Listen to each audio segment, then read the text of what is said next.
Такая очередь в центрах обслуживания населения – обычное явление. К сожалению, сегодня, чтобы получить ту или иную услугу, гражданам приходится тратить в ЦИОНе несколько часов, а то и целый день. С 12:37 сидим здесь. И вот номер у меня 137, и до сих пор я не могу попасть. Келгенибизге 3 саат болду. И дагы бизден мурунда 10 адам бар дагы. 1 саат турабыз, 4 саатта кире албай турабыз.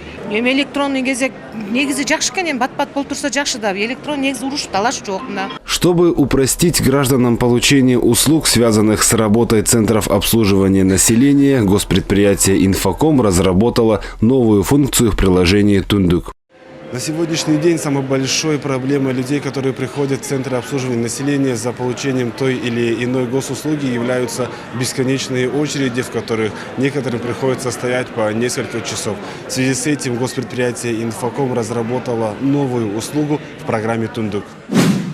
Данная услуга поможет вам, не выходя из дома, получить электронную очередь в центре обслуживания населения, используя лишь приложение «Тундук».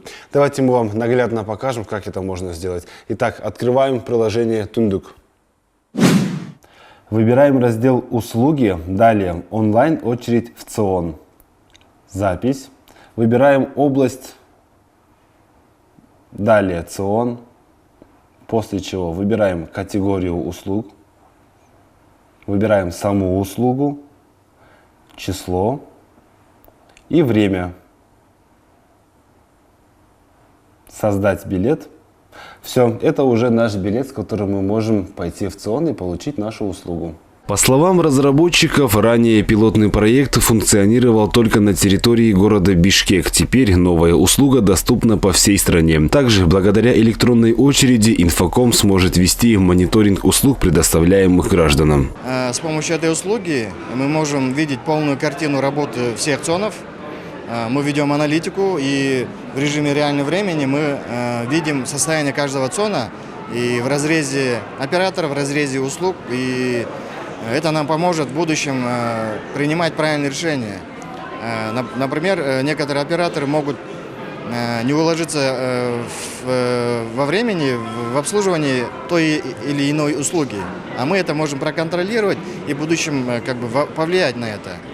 Если для граждан Кыргызстана имеется приложение «Тундук», в котором они могут получить любые госуслуги в электронном формате, то для иностранных граждан имеется специальный сайт для получения таких же услуг. Итак, регистрацию иностранных граждан можно на сегодняшний день произвести посредством онлайн. Сайт называется erec.egov.kg.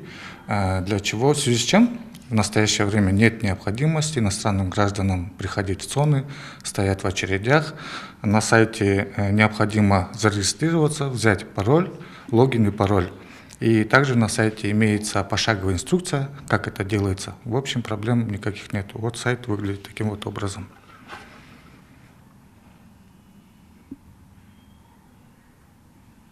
На сегодняшний день приложением «Тундук» пользуются порядка 2 миллионов граждан. Данная система может в онлайн-режиме выдавать гражданам многие справки, избегая многочисленную бюрократию. Также приложение содержит все документы держателя в электронном формате.